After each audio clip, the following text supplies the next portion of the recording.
Eu não aguentava mais viver aquilo, sabe? Era muita tristeza.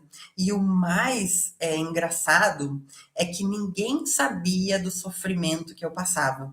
Porque eu mostrava para as pessoas que eu tinha o melhor trabalho, que eu tinha o melhor relacionamento. Eu não mostrava para as pessoas as minhas fraquezas, a minha vulnerabilidade, né? Os meus desafios. Eu não pedia ajuda, na verdade. E aí, gente, eu fiquei nesse relacionamento até que chegou um momento. Pra você ter uma ideia, esse meu namorado, como eu chamava, né? Ele saía à noite com os amigos e eu ficava em casa. Ele saía, ia se divertir, voltava um dia depois, né? Então eu era muito traída nesse relacionamento, além de todas as agressões que eu sofria, né? E eu aceitava isso. E aí, quando eu conto essa história para as pessoas hoje, né, que eu conto de uma forma muito tranquila, elas me perguntam assim: mas como é que tu ficou por 7 anos num relacionamento assim? E aí a minha resposta é a seguinte: porque quando a gente tem uma autoestima baixa, quando a gente não tá bem com a gente realmente acha que é aquilo que a gente merece. Então, a gente não tem força, na verdade, para sair daquilo. E era exatamente assim que eu me senti por muito tempo. Só que chegou o ápice do meu sofrimento, chegou um dia, e eu lembro muito bem desse dia. E quando eu falo desse dia, eu costumo me emocionar muito, porque foi um dia, era um sábado à noite, né? E esse meu companheiro, ele disse o seguinte para mim, que ele ia sair com os amigos. E eu olhei para ele e eu disse: "Se tu sair, tu não volta mais". Porque de verdade, eu estava cansada de viver aquilo. Eu na verdade, gente, eu ia dormir rezando para não acordar. Porque eu não queria mais acordar e viver num trabalho que eu não gostava, viver num relacionamento que eu não gostava, eu não queria mais fazer essa força toda que eu fazia para que os outros achassem que eu era a pessoa mais bem resolvida, mais bem sucedida, a pessoa mais feliz do mundo, porque essa era a maior mentira. Eu fazia uma força muito grande para demonstrar isso para as pessoas, mas muito grande mesmo. Então eu cheguei num ponto que eu não queria mais acordar de manhã.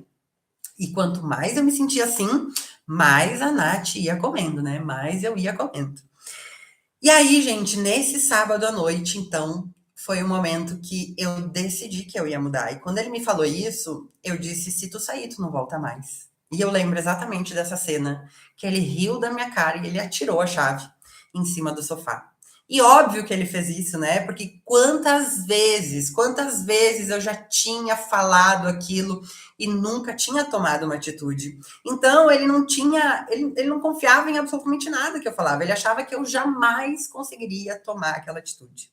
E mesmo assim, então, ele saiu de casa. E aquela noite, eu digo que foi a pior e a melhor noite da minha vida.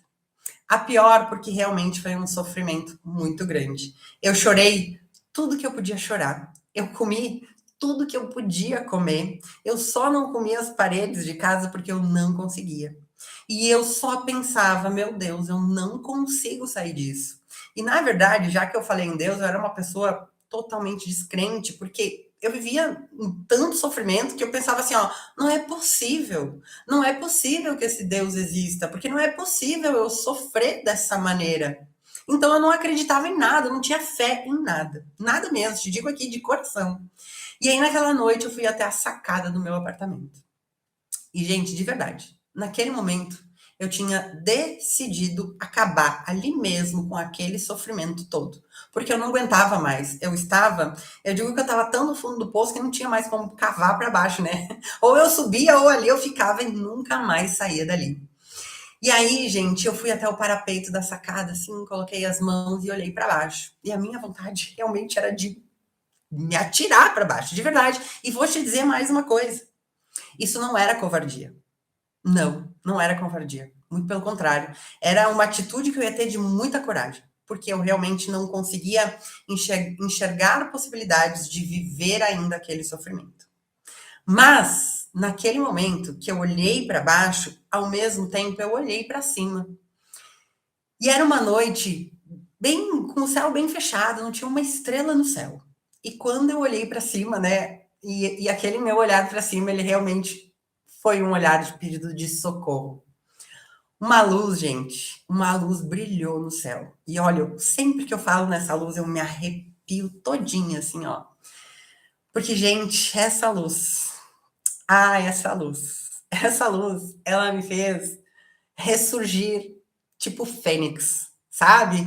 Eu olhei para aquela luz e aquela luz me deu uma força para eu me levantar e tomar uma atitude na minha vida. E foi exatamente naquele momento que eu decidi, e foi uma decisão mesmo. Eu decidi que eu não passaria mais por isso. Eu decidi que eu não iria mais sofrer dessa maneira.